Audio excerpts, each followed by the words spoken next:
Hello student, हमारे last video में हमने गिब्स हेल्महोल्ट्ज इक्वेशन को डिराइव किया था और जो इक्वेशन था delta G equals to delta H plus T into delta T of delta G. Okay, तो एग्जाम में आपको एक क्वेश्चन पूछा जा सकता है, derive an expression for Gibbs Helmholtz equation. In that case आपको यहाँ तक डेरिवेशन को सॉल्व करना है, लेकिन अगर एग्जाम में पूछा जाता है कि also rights it's integrating form,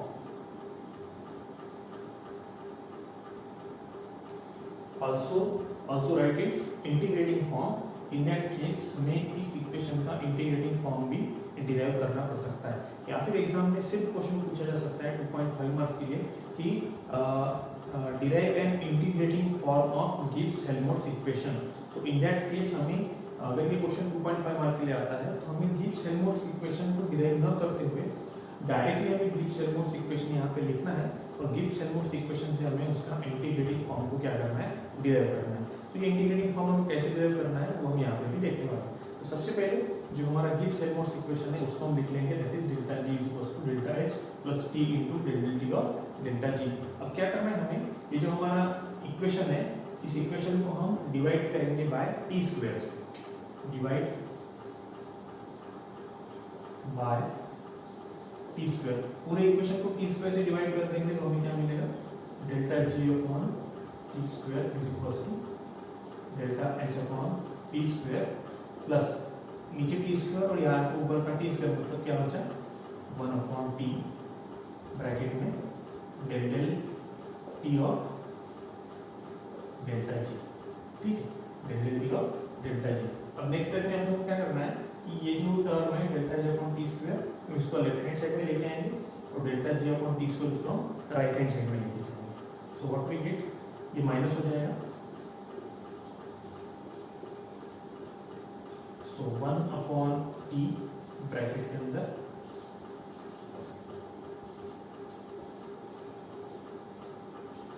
और माइनस क्या हो जाएगा इधर, delta G upon T square. ठीक है, अब यहाँ से जो स्टेप है वो थोड़ी सी क्रिटिकल स्टेप है और वो स्टेप ऐसी है कि हमें क्या करना है, ये जो टर्म मिल रही है राइट हैंड साइड में, it is an expanded term. ये क्या है, एक्सपांडेड टर्म है, उसको हमें शॉर्ट टर्म में कन्वर्ट करना है, उसको हमें क्या करना है, शॉर्ट टर्म में कन्वर्ट करना है। तो एक्चुअली किसका एक्सपांशन है तो मैं वो साइड में आपको बताता हूँ।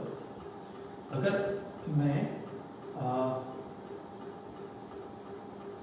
डेल्टा टी मतलब डेरिवेटिव ले रहा हूँ with respect to temperature, delta T of bracket के अंदर आएगा 1 upon T into delta G, 1 upon T into delta G. ये पूरे टर्म का अगर मैं डेरिवेटिव लेता हूँ, ये पूरे टर्म का क्या लेता हूँ मैं, डेरिवेटिव लेता हूँ, तो मैं इसे किस तरीके से सॉल्व करूँगा। तो आप क्या करना, मैं ये एक्स्ट्रा क्वेश्चन है ये हमको यहाँ पे लिख के नहीं बताना है, उसको हमें डायरेक्ट लिखना है, लेकिन इसका जो डेरिवेटिव का आंसर आता है मैं यहाँ पे सॉल्व करता हूँ, बाद में उसको मिटा दूंगा। ठीक है, ये एक्स्ट्रा क्वेश्चन है। तो हम कैसे करेंगे, हम पहले फंक्शन को कांस्टेंट रखेंगे, समझ लीजिए कि मैंने 1/t को कांस्टेंट रख दिया और दूसरे टर्म का डेरिवेटिव मतलब delta T of delta G. Okay, अब नेक्स्ट स्टेप में मैं यहाँ पे प्लस साइन लूंगा, प्लस मैं सेकंड फंक्शन को कांस्टेंट रखूंगा मतलब डेल्टा जी को कांस्टेंट रखता हूँ और delta T of 1 upon T, delta T of 1 upon T. तो आंसर क्या आएगा, 1 upon T delta T of delta G plus, तो delta T of 1 upon T is minus 1 upon T square. क्या होता है, माइनस 1 अपॉन टी स्क्वायर होता है। सो ये माइनस साइन मैं सामने ले लेता हूँ, तो मुझे क्या मिलेगा, minus delta G upon T square, क्योंकि डेल्टा टी हमने लिख लिया है, निकाल लिया है, delta T of 1 upon T is 1 upon T square. So what I gate, मुझे ये वाली टर्म मिली और ये वाली टर्म और ये वाली टर्म, ये पूरी टर्म क्या है, सेम। मतलब ये जो पूरी टर्म है ये किसका एक्सपेंशन है, तो ये एक्सपेंशन है डेल्टा टी ऑफ ब्रैकेट के अंदर 1 अपॉन टी इंटू डेल्टा जी, उसको हमें डेरिवेटिव का रूल वहाँ पे लगाएंगे। तो ये जो एक्सपेंशन टर्म है उस एक्सपेंशन टर्म की जगह पे ये जो एक्सपांडेड टर्म है इसकी जगह पे हमें क्या लिखना है, delta T of 1 upon delta G. ठीक है,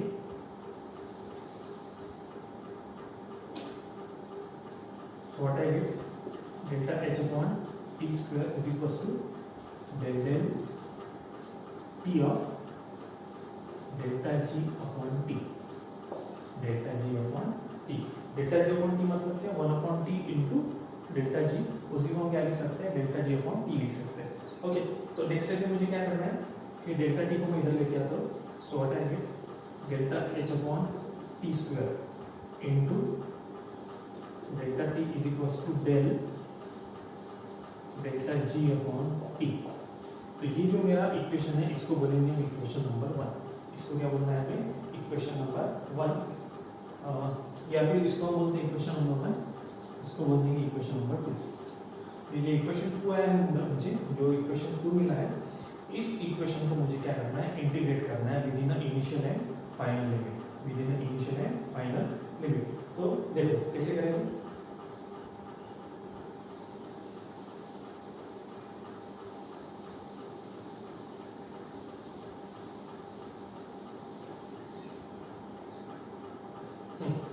तो इस इक्वेशन को हमें इंटीग्रेट करना है with in initial and final limit. तो यहाँ पे हमारा वेरिएबल है टेम्परेचर, यहाँ पे हमारा वेरिएबल है टेम्परेचर, और यहाँ पे हमारा वेरिएबल है डेल्टा जी और टी, दोनों भी क्या है, वेरिएबल है। ठीक है, तो यहाँ पे इंटीग्रेशन करते वक्त हम डेल्टा एच को बाहर निकाल के यहाँ पे इंटीग्रेशन को लिमिट लगाएंगे T1 से लेके T2 तक, T1 से लेके T2 तक, और यहाँ पे हमें लिमिट लगाना है क्योंकि दोनों के दोनों वेरिएबल है, तो लिमिट क्या रहेंगी हमारी, delta G1 upon T1 to delta G2 T2। यहाँ तक हमें लिमिट लगानी है, डेल्टा G1 T1 से लेकर डेल्टा G2 T2 तक। ठीक है, ऐसा क्यों कर रहे हैं, क्योंकि ये दोनों के दोनों क्या है, वेरिएबल है, और यहाँ पे वेरिएबल सिर्फ टेम्परेचर है।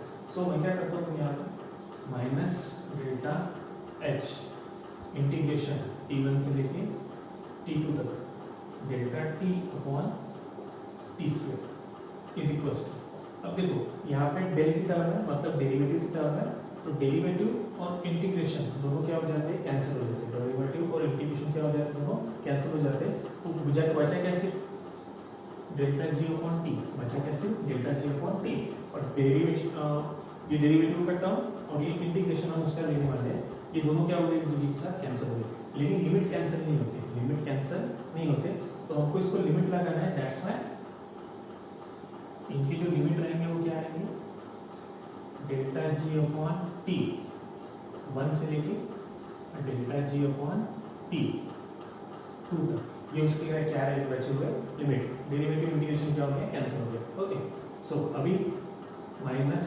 Delta H integration of 1 upon T square, integration of 1 upon T square, तो कैसे करेंगे, देखो 1 अपॉन एक्स स्क्वायर का इंटीग्रेशन कैसे देते हैं, एक्स को 1 अपॉन एक्स स्क्वायर को हम एक्स टू द पावर -2 कर देते हैं, ऊपर जाएगा तो -2 हो जाएगा, इसमें +1 करेंगे, और जो साइन आएगा वो नीचे में लिखेंगे, मतलब x to the power -1 upon -1, x to the power -1 upon -1, जो इसके ऊपर में पावर आया वही टर्म हम नीचे लेंगे, तो -2 + 1 डिवाइडेड बाय क्या बचा, -1 बचा, तो यहाँ पे भी -1 लेंगे, मतलब मुझे क्या मिला, x to the power -1 upon -1, तो इसको मैं लिख सकता हूँ 1 upon x minus 1 upon x minus, तो वैसे ही यहाँ पे del del T of T square है, तो इसको मैं लिख सकता हूँ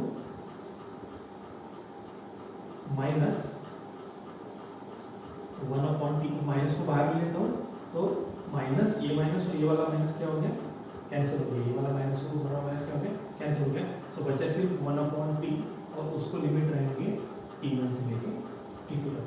करना क्या है आपको, ये जो इंटीग्रेशन की टर्म है इसकी जगह पे आएगा 1 अपॉन टी, माइनस आने वाला था, -1 अपॉन टी आने वाला था, इसलिए माइनस माइनस क्या हो गया, कैंसिल हो गया, तो डेल्टा एच 1 अपॉन टी उसको लिमिट है T1 से लेके T2 तक, और इधर क्या बचा है हमारे पास, डेल्टा जी अपॉन टी, इसको जो लिमिट है वो डेल्टा जी अपॉन टी 2 से लेके डेल्टा जी अपॉन टी 1 तक। ठीक है, और नेक्स्ट स्टेप में हम लिमिट्स को पुट अप करेंगे, नेक्स्ट स्टेप में क्या करेंगे, लिमिट्स को पुट अप करेंगे, तो मुझे क्या मिला, डेल्टा एच ब्रैकेट के अंदर, डेल्टा एच ब्रैकेट के अंदर 1/T2 माइनस 1/T1। और इधर क्या मिला, पहले 2 वाला एलिमेंट रखेंगे तो delta G2/T2 minus delta G1/T1। सो ये जो फॉर्म है ये है इंटीग्रेटिंग फॉर्म। ये कौन सा फॉर्म है, integrating form of Gibbs Helmholtz equation. यहाँ तक इक्वेशन को हमें क्या करना है, डिराइव करना है। और हम बोल सकते हैं कि जो इक्वेशन है that is the integrating form of Gibbs Helmholtz equation.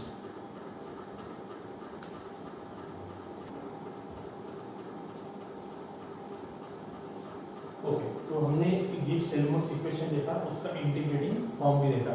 अब इंपॉर्टेंट क्वेश्चन है प्रॉब्लम, क्योंकि एग्जाम में गिब्स हेल्महोल्ट्ज इक्वेशन के ऊपर हमेशा प्रॉब्लम पूछे जाते हैं। तो ये प्रॉब्लम थोड़े से कॉम्प्लिकेटेड है, समझने में थोड़े से क्रिटिकल है, ज़्यादा क्रिटिकल नहीं है, लेकिन अगर आप अच्छे से फोकस करके इसको सुनोगे तो आपको पता, वो प्रॉब्लम को कैसे सॉल्व करना है वो आपको पता चल जाएगा। तो सबसे पहले हमारा प्रॉब्लम है फॉर द रिएक्शन। ये रिएक्शन के लिए value of enthalpy change and free energy change. Enthalpy change मतलब डेल्टा H और फ्री एनर्जी चेंज मतलब डेल्टा G। ठीक है, तो हमें enthalpy change and free energy change की वैल्यू गिवन है R। एंथैल्पी चेंज कितना है, माइनस 68.32 किलो कैलोरी। और जो हमारा फ्री एनर्जी चेंज है वो कितना है, 56.69 किलो कैलोरी एट कौन से टेम्परेचर के ऊपर, 25 डिग्री सेल्सियस के ऊपर। सो हमारा जो वैल्यूज है हमारी वो कहाँ पे है, हमारी value at T is equals to 25 degree Celsius is equals to 25 plus 273 मतलब 298 केल्विन के ऊपर हमारी जो एंथैल्पी चेंज और फ्री एनर्जी चेंज की वैल्यू है वो है minus 68.32 kilo calorie and delta G की वैल्यू 56.69 किलो कैलोरी। क्या करना है हमें, calculate the free energy change. हमें फ्री एनर्जी चेंज कैलकुलेट करना है 30 डिग्री सेल्सियस के ऊपर। मतलब जो फ्री एनर्जी चेंज आपको गिवन है वो कहाँ पे गिवन है, 25 डिग्री सेल्सियस के ऊपर गिवन है, और आपको कैलकुलेट करना है उसको 30 डिग्री सेल्सियस के ऊपर। कहाँ पे कैलकुलेट करना है, 30 डिग्री सेल्सियस के ऊपर कैलकुलेट करना है। प्रॉब्लम को अच्छे समझ लीजिए कि हमें एंथैल्पी चेंज और फ्री एनर्जी चेंज मतलब डेल्टा H और डेल्टा G की वैल्यू गिवन है एट 25 डिग्री सेल्सियस के ऊपर, जिसको हमने केल्विन में कन्वर्ट किया तो वो कितना है, 298 केल्विन है। और हमें फ्री एनर्जी चेंज की वैल्यू, किसकी वैल्यू, फ्री एनर्जी चेंज की वैल्यू कैलकुलेट करनी है एट 30 डिग्री सेल्सियस के ऊपर। कहाँ पे कैलकुलेट करनी है, 30 डिग्री सेल्सियस के ऊपर हमें इसकी वैल्यू को कैलकुलेट करना है। तो ये हम कैसे करेंगे,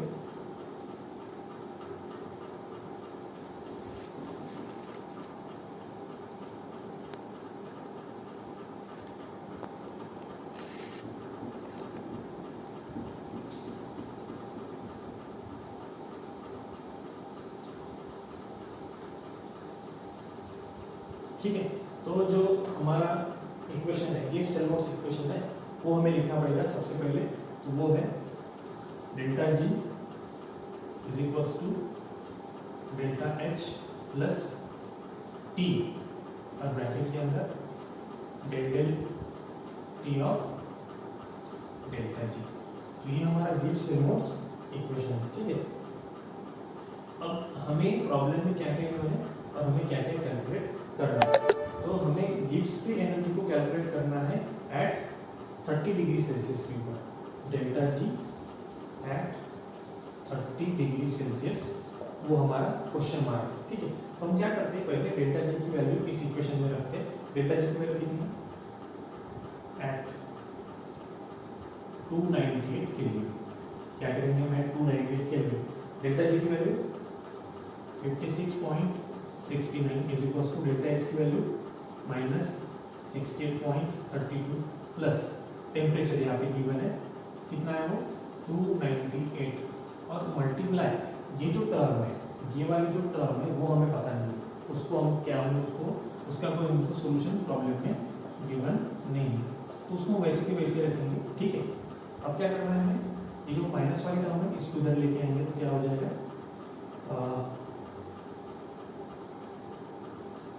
56.69 प्लस 68.32 और 298 को डिवाइडेशन में लाएंगे, डिवाइडेड बाय 298। इधर क्या बचा? Del T of delta G, del T of delta जी।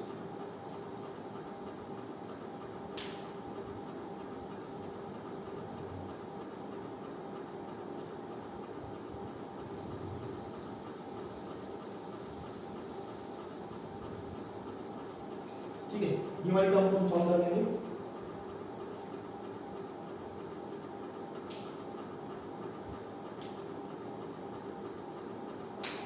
हाँ, एक्चुअली ये दोनों वैल्यू नेगेटिव है। प्रॉब्लम में लिखते वक्त हमने पॉजिटिव लिखी थी, वो दोनों पॉजिटिव नहीं हो, दोनों के दोनों क्या है? नेगेटिव। तो यहाँ पे क्या हो जाएगा? माइनस हो जाएगा। तो ये माइनस की टर्म है, ये प्लस की टर्म है, और इसको डिवाइड बाय 298, और हमें इसका आंसर मिलेगा del T of delta G is equal to, इसका अगर कैलकुलेशन आप करते हो तो इसका आंसर आ रहा है 0.0 माइनस 0.0390 किलो कैलोरी। हाँ, 0.0390 किलो कैलोरी। अब ये जो टर्म है जिसका हमने सबसे पहले कैलकुलेशन किया, ये जो टर्म है हर एक टेम्परेचर के ऊपर क्या रहने वाली है? कांस्टेंट रहने वाली है। इसकी जो वैल्यू है del T of delta G, इसकी वैल्यू क्या रहने वाली है? कांस्टेंट रहने वाली है। हम ये टर्म क्यों निकालें? क्योंकि नेक्स्ट स्टेप में हम क्या करेंगे? हमको डेल्टा जी फाइंड आउट करना है यार 303 केल्विन, 30 डिग्री सेल्सियस मतलब कितना? 303 kelvin. So delta G is equal to delta H की वैल्यू वही रखेंगे जो पहले थी हमारे पास, प्लस टी। टी क्या हो जाएगा हमारा? 298 की जगह कितना हो जाएगा? 303 हो जाएगा। और हमें किसकी वैल्यू पता नहीं थी? डेल टी और डेल्टा जी की वैल्यू पता नहीं थी, तो वो हमने पुरानी इंफॉर्मेशन से उसको क्या किया? कैलकुलेट किया, और अब हम उसको यूज करेंगे to calculate the value at 303 kelvin के ऊपर। ठीक है, तो नेक्स्ट स्टेप में हम क्या करेंगे? वही फिर से इक्वेशन लिखेंगे। कौन सा वाला? गिब्स-हेल्महोल्ट्ज इक्वेशन, जो कि delta G is equal to ये है, और हमें कैलकुलेट करना है 30 डिग्री सेल्सियस के ऊपर, मतलब 303 केल्विन के ऊपर। ठीक है, इसको कैलकुलेट करना है free energy change. So delta G is equals to अब एंथैल्पी चेंज कितना था हमारा, वो हमें यहाँ पे लिखना पड़ेगा क्योंकि उसकी वैल्यू क्या रहेगी? कांस्टेंट रहेगी। एंथैल्पी चेंज था हमारा माइनस 68.32 प्लस, पहले हमने टेम्परेचर यहाँ पे 298 लिया क्योंकि हमें 298 पे कैलकुलेट करना था, लेकिन अब हमें किस पे कैलकुलेट करना है? 303। तो हम यहाँ पे लेंगे 303, और इसकी वैल्यू हमें पता नहीं थी। Del T of delta G की वैल्यू क्या थी हमें पता नहीं थी, जो कि हमने निकाली 0.0390। अब delta G is equal to, अब हमें क्या करना है? इसे कैलकुलेशन करना है। कैलकुलेशन करके हमें क्या मिल जाएगी? वैल्यू मिल जाएगी, और वो वैल्यू आती है माइनस 56.495 किलो कैलोरी। तो इस तरीके से अपने को प्रॉब्लम को सॉल्व करना है। एक टेम्परेचर के ऊपर वैल्यू गिवन रहेगी, उसका यूज करके हम ये टर्म को कैलकुलेट करेंगे, और फिर से नया इक्वेशन लिख के हम गिब्स फ्री एनर्जी को कैलकुलेट कर सकते हैं। उसके लिए हमें डेल्टा एच की वैल्यू पुरानी रखनी है, टी की वैल्यू नहीं रहेगी, जो कि हमारा नया टेम्परेचर रहेगा 303 था यहाँ पे, और ये जो वैल्यू है उसकी वैल्यू हमने पुराने टर्म से क्या की? कैलकुलेट की थी, तो वो हमें पुटअप करके फिर डेल्टा जी एट 303 केल्विन के ऊपर मिल जाएगा। तो ये एक टाइप का प्रॉब्लम है, और एक टाइप का इंपॉर्टेंट प्रॉब्लम इसके ऊपर है, वो भी हम देखेंगे।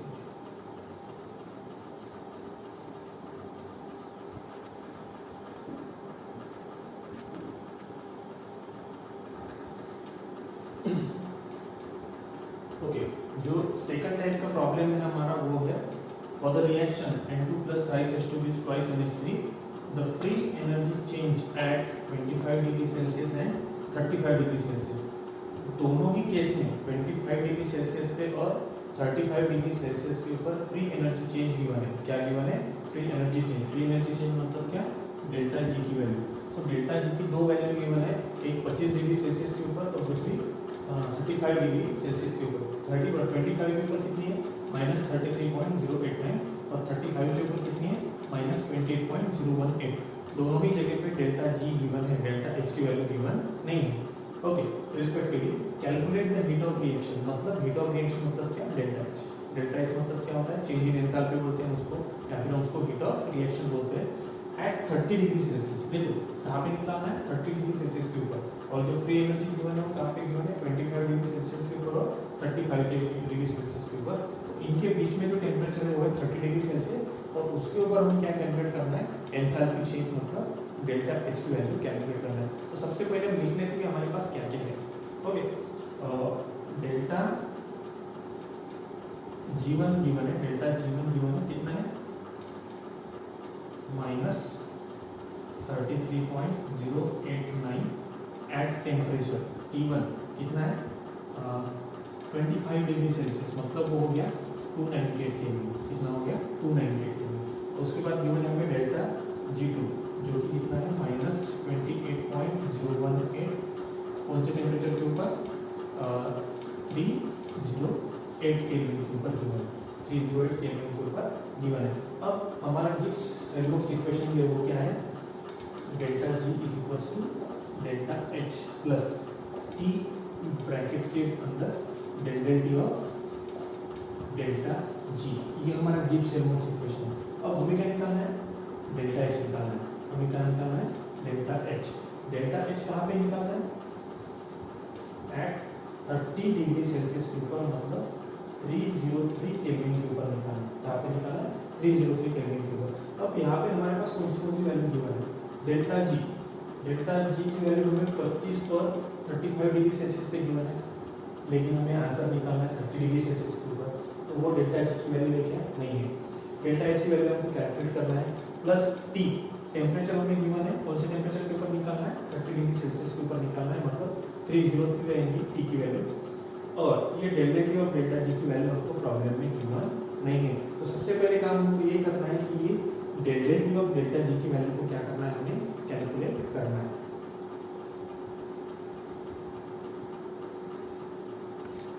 तो ये डेल्टा T और डेल्टा G की वैल्यू कैसे कैलकुलेट करना मैं आपको यहाँ पे बताता हूँ।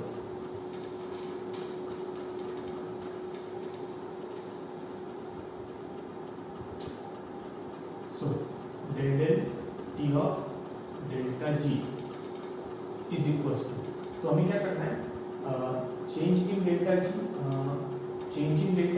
Upon change in temperature, change in delta G upon change in temperature. तो चेंज इन डेल्टा G मतलब delta G2 minus delta G1, और डेल्टा T मतलब T2 माइनस T1, या फिर हम उसको बोलेंगे कि G2 minus G1 upon T2 minus T1। सो G2 और G1 की वैल्यू हमको गिवन है, T2 और T1 की वैल्यू हमको गिवन है, हम उसको पुट अप करेंगे, ठीक है। तो G2 की वैल्यू कितनी है, माइनस 28.018, माइनस G1 की वैल्यू, माइनस माइनस क्या हो गया, प्लस हो गया 33.089 डिवाइड बाय T2 की वैल्यू 308 माइनस 298। इसको हम क्या करेंगे, कैलकुलेट करेंगे, तो हमें ये वाली वैल्यू हमें मिल जाएगी, और वो वैल्यू आती है 0.507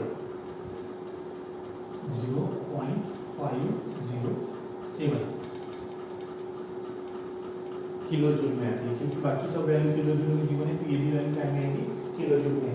तो सबसे पहले हमें किसकी वैल्यू निकाली, डेल्टा T और डेल्टा G की वैल्यू निकाली, ठीक है। अब हम इस इक्वेशन का यूज कर सकते हैं क्या, देखो, तो delta G is equals to delta H plus T into delta T। तो T कितना लेना है, 303 लेना है, T कितना लेना है 303, और इसकी वैल्यू हमको पता चल गई, इसकी वैल्यू कांस्टेंट रहेगी हर एक टेम्परेचर के ऊपर। अब प्रॉब्लम क्या है हमारे पास, हमको डेल्टा H निकालना है, तो हमको डेल्टा G की जो वैल्यू है वो दो गिवन है, बराबर है, दो गिवन है, एक गिवन है 25 पे, एक गिवन है 35 पे। तो यहाँ पे कौन सी वैल्यू रखें डेल्टा G की, तो कंफ्यूजन है, इसलिए हम क्या करेंगे कि हम डेल्टा G की वैल्यू 25 पे भी नहीं लेंगे और 35 पे भी नहीं लेंगे, हम लेंगे बीच में, मतलब 30 के ऊपर। तो कैसे करेंगे हम, डेल्टा G एट 303 केल्विन निकालेंगे, डेल्टा G एट 303 केल्विन निकालेंगे। कैसे निकालेंगे, उसके लिए हमें क्या करना पड़ेगा, delta G1 plus delta G2 divided by 2, मतलब 25 के ऊपर जो वैल्यू है वो 35 के ऊपर जो वैल्यू है वो उनकी एडिशन करेंगे, डिवाइडेड बाय 2 करेंगे, ऑटोमेटिकली क्या मिलेगा हमको delta G at 303 kelvin. Okay, so values are -28.018 minus 33.089 divided by 2। तो माइनस माइनस ये क्या हो जाएगा प्लस, और इसको नेगेटिव साइन जाएगा, डिवाइड बाय 2 आंसर आता है। इसके आंसर को अपने को क्या करना पड़ेगा, कैलकुलेट करना पड़ेगा। सो 28 प्लस 33 दैट इज कितना हो गया ये 41, 41 प्लस 20 दैट इज 61, 61 और इधर आ रहा है हमारा 0 9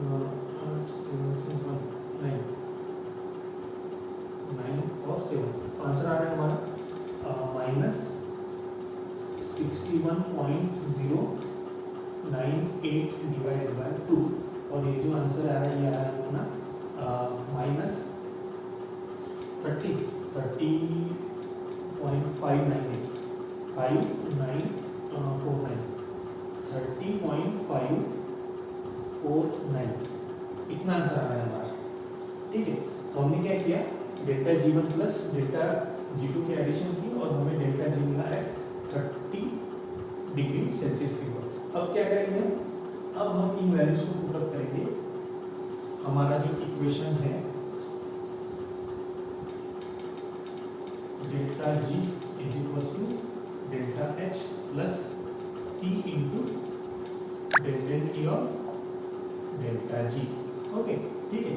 सो डेल्टा G कौन सा डेल्टा G लेंगे, जो हमने 303 पे निकाला वो कितना है हमारा minus 30.549 is equal to delta H हमें कैलकुलेट करना है, प्लस T कितना है हमारा 303, और ब्रैकेट के अंदर हमने डेल्टा T और डेल्टा G निकाला है वो कितना है हमारा 0.507।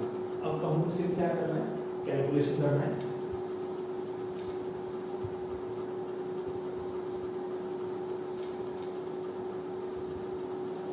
ठीक है, इनको मल्टीप्लाई कर देंगे, इनको क्या करेंगे मल्टीप्लाई करेंगे, मल्टीप्लाई करके इधर लेके आएंगे, मल्टीप्लाई करके इधर लेके आएंगे तो हमें किसकी वैल्यू मिलेगी, डेल्टा H की वैल्यू मिलेगी। तो माइनस 30.549 और ये कितना हो गया, ये प्लस है तो ये माइनस में आ जाएगा, माइनस 156.56 आ रहा है, 156.56 आ रहा है।